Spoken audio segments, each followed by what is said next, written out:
All right, buckle up, everybody, because today we are going deep into Brazilian spirituality. And specifically, Oh, yeah. a figure that is as fascinating as she is powerful. That's right. Pombagira. Uh-huh. We've got some academic excerpts here, which is great because we can get past, like, the Wikipedia version of who this is. Exactly. And really get into, like, the lived experience of how Brazilians, especially those maybe facing some of life's tougher stuff, actually experience this figure. It's not just knowing Pombagira. It's like feeling what it's like to engage with her in a culture where she's incredibly powerful. Okay, so square one. Who is Pombagira? I've heard she's not like your average goddess. Yeah, that's a good way to put it. It's more accurate to say she's an archetype, like a kind of ultimate expression of feminine power. Imagine like different faces or aspects of that power, each with their own unique stories and personalities. Oh, okay. So for example, there's Maria Malombo. Maria Malombo. Yeah, she's known as like Raggedy Maria, a woman who like fell from privilege and became a spirit of the streets. And her story, like many connected to Pombagira, is really steeped in this tragic love affair. Tragic love, spirits of the street. There's already a sense of allure and hardship. Exactly. Exactly. That duality is really central to understanding Pombagira. Then you have Maria Padilha, another face of this archetype. Sometimes her story is she's a prostitute, sometimes she's a queen, but always an enchantress who uses her allure to influence men. So love, sex, power dynamics are key themes here. You're getting it. You're picking up on it quickly. And it's important to remember these stories aren't like history as we think of it. They're more like myths that reflect cultural anxieties, desires, especially around female agency and sexuality.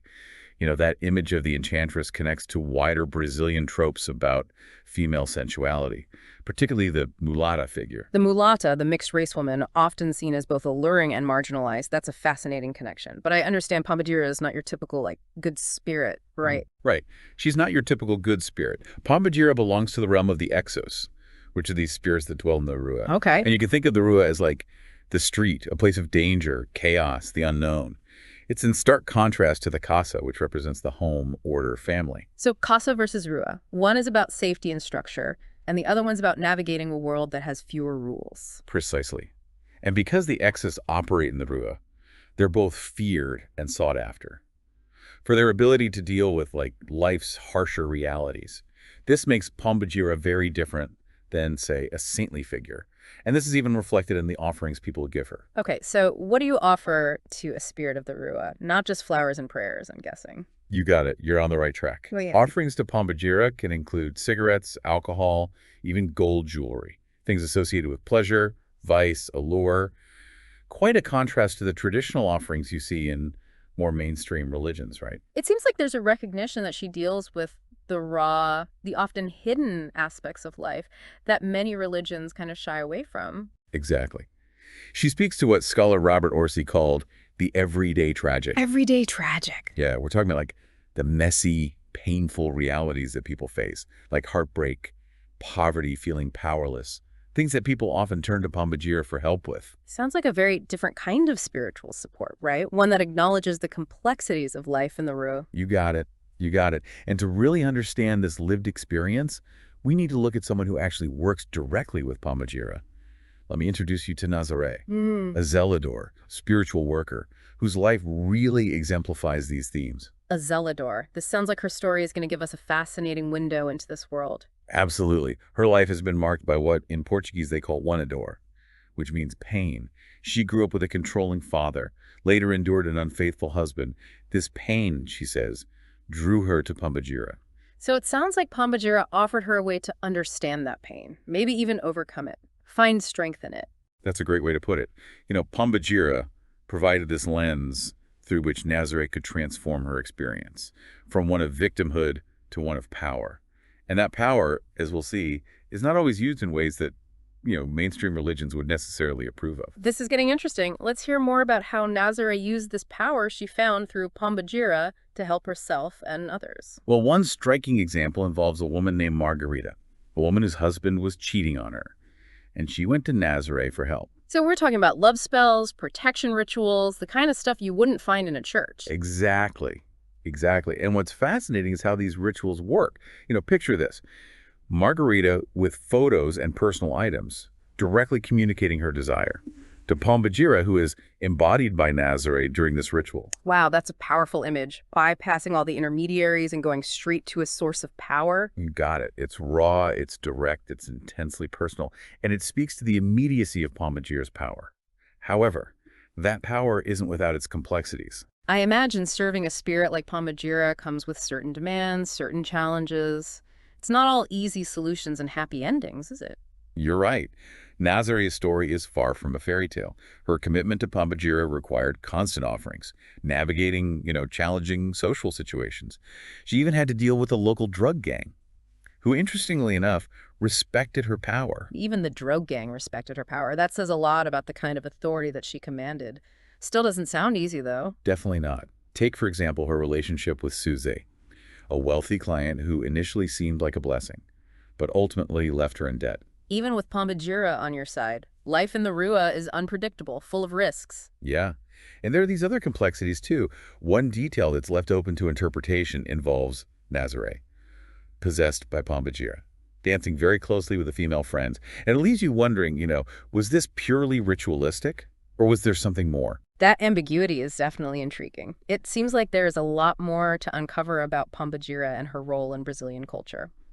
Before we go any further, let's pause here. Let all this sink in. We've covered a lot of ground already. Welcome back. Ready to delve deeper into the world of Pombagira. Oh, yeah. We've touched upon the different faces of Pombagira, the offerings, the rituals, and Nazare's fascinating story. But how does all of this fit into the bigger picture of Brazilian culture? Well, to really understand Pombagira's significance, Mm-hmm. we need to look back at, the social and historical context from which she emerged. Imagine, 19th and 20th century Rio de Janeiro, a city in the throes of rapid transformation, right? Mm-hmm. Industrialization, urbanization, you have an influx of former slaves and migrants, all looking for work. And this created a whole new social class living on the margins of society. So are we talking about that Rua we discussed earlier, the place where traditional rules and structures start to break down? Exactly. The casa, with its stability and order, couldn't hold everyone. And this new urban class, they faced poverty, crime, exploitation. They needed to rely on what Brazilians call jeitinho. Chitinho. Yeah, that uniquely Brazilian blend of street smarts and resourcefulness to survive. Chitinho. It's like finding a way when the system's not working for you. I can see how a figure like Pombagira, who embodies that Rua energy, would resonate with people in those circumstances. It's a perfect connection.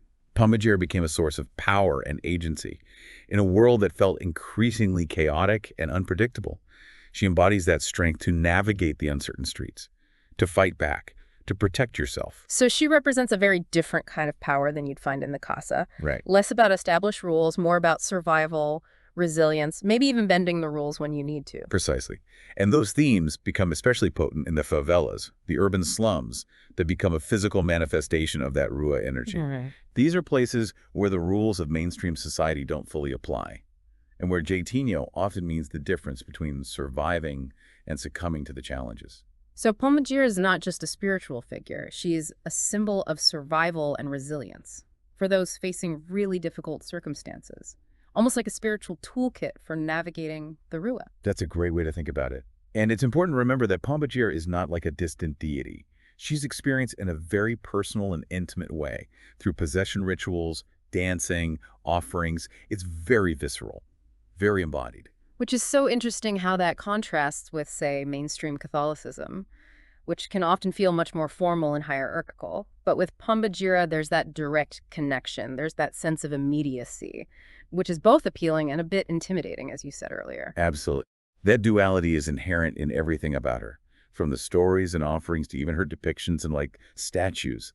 Sometimes she's dressed in rags, sometimes in glamorous gown. She's both the fallen woman and the powerful enchantress. She embodies the complexities, the contradictions of feminine power, and that power, as we saw with Nazare, can be used to help others. But it also comes at a price. That's right. Remember how Nazare had to negotiate with that local drug gang to hold her festival? That's a powerful example of how Pombagira's influence operates in this world, where the spiritual and the social are so intertwined. And let's not forget Soze, the wealthy client who left her in debt. Even with spiritual guidance, there are still those real-world consequences to navigate.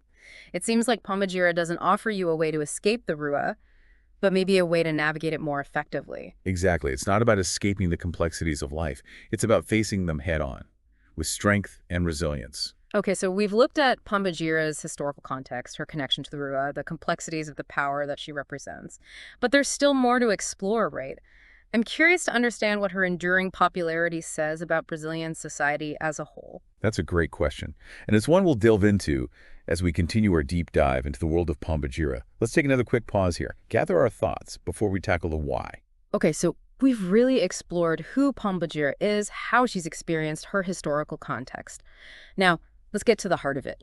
Why is this figure so powerful and so enduring in Brazilian culture? Yeah, it's fascinating, right? Because Pombagira isn't just about like individual empowerment. She also reflects these broader societal anxieties, especially when it comes to gender and sexuality in Brazil. And you mentioned earlier, like that connection to the mulata figure, that mixed race woman who's often both, exoticized and marginalized. Exactly. And this ties into Brazil's long history of racial and social hierarchies, right? And Pombagira, with her, her blend of allure and danger, becomes like a focal point for these tensions. It's like she embodies a kind of female power that's both familiar and transgressive, like pushing against those societal norms. You're hitting on a key point. And remember, she's an exu spirit, operating in the realm of the Rua. This makes her particularly relevant to marginalized communities. Yeah. Those living on the edges of mainstream society. Because that's where those norms, those societal expectations, often don't apply or are actively challenged. It's a space of survival, of resilience. Precisely. And that's where these morally ambiguous rituals we discussed come in. The love spells, protection her from enemies. Even, the revenge we saw with Nazare and her husband's mistress. Speaking of that revenge, that's a complex element, right? It raises these questions about the ethics of spiritual power. It certainly does. But it's important to note how these actions are often framed. In Nazare's narrative, it was Maria Malambo, a specific face of Pombagira, who carried out the revenge. Oh, so it's like she's shifting the responsibility to the spirit, saying it wasn't her personal choice, but the will of Pombagira. That's a common pattern you see when working with these exu spirits. These morally ambiguous actions are often presented as a form of defense, guided by the spirit, not by like personal malice. That's like even when you're engaging with the Rua, with its unpredictable energy, there's still an attempt to maintain some kind of moral framework, some kind of set of rules, even if they differ from mainstream society. Exactly. It's like trying to contain that chaotic energy within certain boundaries. And this tension between casa and Rua, between order and chaos, is also reflected in Nazare's own life, right? Yeah, we saw her balancing her family commitments, her struggles with her husband, her spiritual duties. It was never a simple equation. It highlights that even with spiritual help, life in the Rua is messy and full of challenges. Nazare's story and Pombagira as a whole really reflect that human experience, and with all its contradictions. So after all of this, after this deep dive, what's the key takeaway you want our listener to ponder? Well, I think the biggest thing to remember is that Pombagira is much more than just a spiritual figure or a set of rituals, right? She's a lens through which we can understand the complexities of Brazilian culture. She embodies these enduring power dynamics around gender, around race, and that incredible resilience of those living on society's margins. It's like she's holding up a mirror to Brazil, right? Yeah. Reflecting back all those hidden tensions, desires, struggles. Exactly. And in that reflection, we find these incredible insights into the human condition itself. Our universal search for power, for agency, for meaning in a world that often feels chaotic and unpredictable.